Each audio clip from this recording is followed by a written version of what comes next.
Good afternoon, everyone. So this is Chris. I'm just going to quickly show you guys the August calendar that I've created.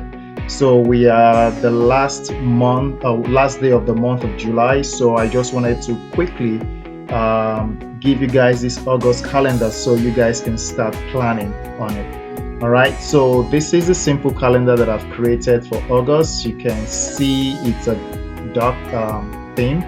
It has my logo right here, and it also has the month, the day of the month. So from the 1st to the 31st. All right, August has 31 days. Okay.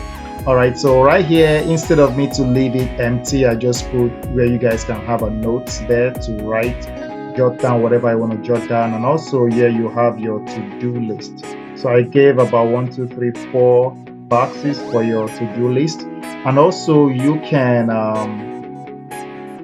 change the color of this if you want by going to the files that comes with this on my website, and you can download this and start using it. You can change the theme. You can put red, yellow, white, whatever, or black, whatever I want to use. Instead of this dark navy blue, you can use whatever color you want.